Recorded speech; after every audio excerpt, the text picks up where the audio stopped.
It all began in March 2011. It started with peaceful protests, but the Syrian uprising turned into an armed conflict after a deadly crackdown by security troops. A group of military defectors then formed the Free Syrian Army, their aim to topple the government of President Bashar al-Assad. Today, the Free Syrian Army is the main Western-backed rebel force. But there are many other rebel factions. Some are jihadist groups affiliated to Al-Qaeda. The conflict has reached a stalemate, with neither side able to achieve a decisive victory. Endless online videos have documented the battles and horrors unfolding day by day, with over 100,000 dead, millions displaced, and many lives ruined. This is the bloodiest chapter of the Arab Spring.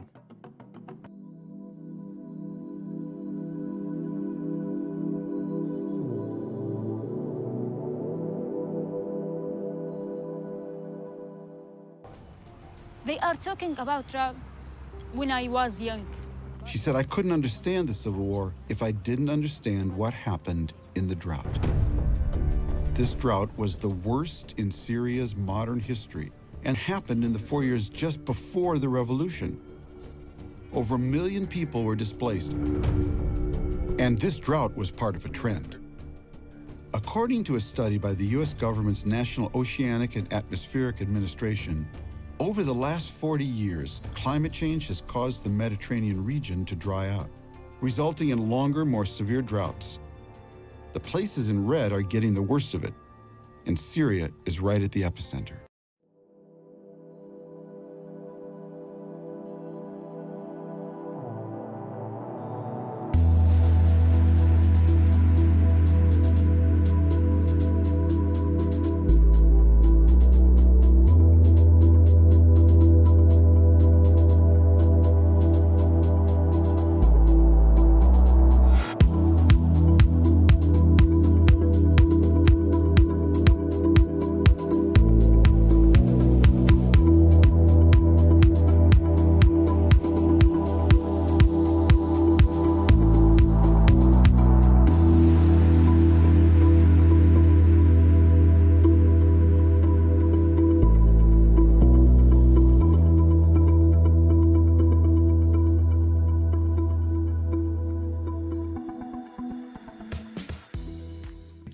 I think it's a complex question with lots of moving parts, and it's caused some controversy in the academic debates that have sprung up around the causes of the war in Syria. What we do know is this, that climatic change does pose significant implications for agrarian systems, and that this is kind of a long-term trend whereby we see a heightened incidence of drought and more intense droughts as a result of climatic change.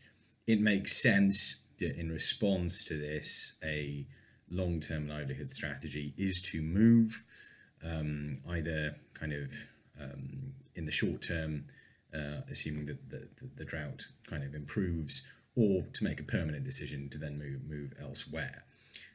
So I think that is certainly an intuitive idea and one that fits the evidence.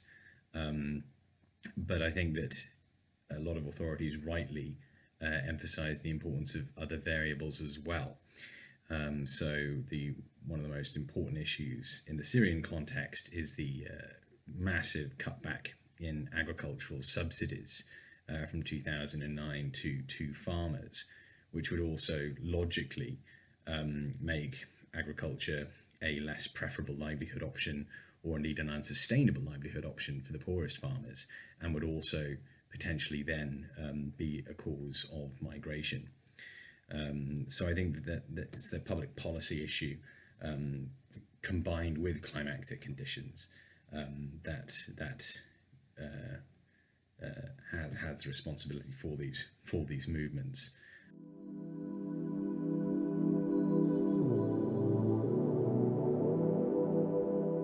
in terms of internal migration in Syria being connected to the droughts preceding the years of war today, I mean, there's been another drought.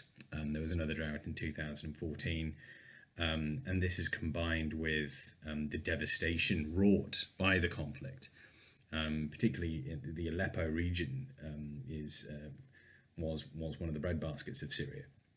So I think that internal migration now is, yes, partially a result of continuing climatic problems, but also the simple result of the devastation of the Syrian countryside by the conflict.